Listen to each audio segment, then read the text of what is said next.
So I'm a leasing agent, and I have an applicant about ready to come in to apply to my property. I have one vacancy left. And I have this applicant who's going to come in, and in a second, you're going to see I have another second applicant coming in for the same one unit I have available, and so I need to make some choices here. I lost a baby daddy. We're supposed to have another one, but we'll go with this. That's fine.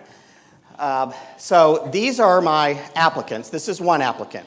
And I have a pretty good lease.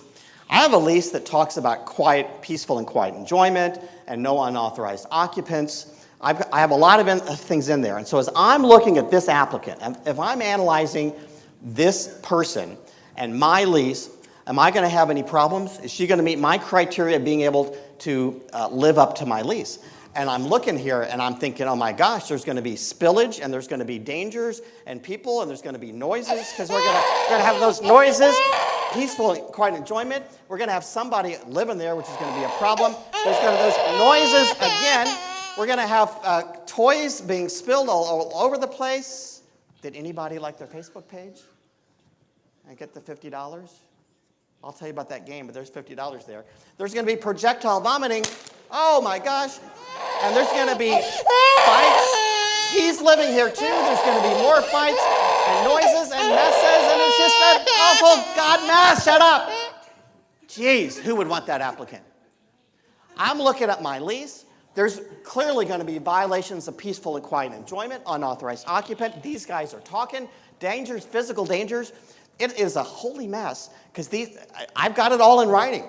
This person is going to violate a gazillion parts of my lease.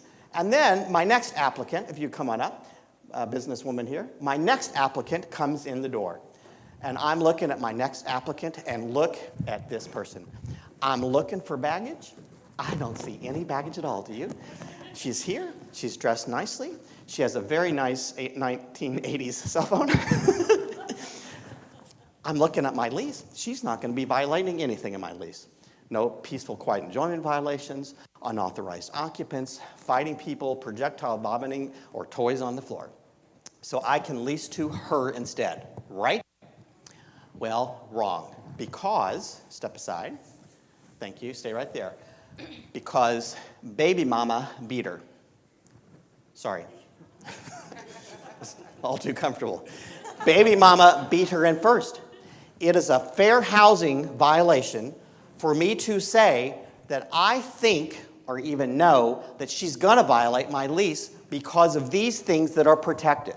She is generally protected by babies and these noises and things up until the point that she signs a contract with you, your lease, and then violates it. Once she violates it, she's out of there. So she comes in at 10, she applies, you accept her at 10:30, 10:45 she gets her trailer and moves in, and 11 o'clock she violates the lease, and 11:15 she's evicted and out of there. And it doesn't matter that what caused the eviction generally is this baby, okay? Generally, if you have an enforceable lease and it has reasonable rules like peaceful and quiet enjoyment and don't interfere with people and don't cause physical dangers, and as long as I don't say it's because of the baby, but it's because occupant, then you get her out of here. So there's good news and bad news. The bad news is you have somebody coming in who's a holy mess and you know is going to violate your lease, but if it's because of the familial status, protected status, you're stuck with her. But the good news is if you've got that good lease, then you evict her immediately and then you bring in businesswomen to replace her like you always wanted. A round of applause for our volunteers.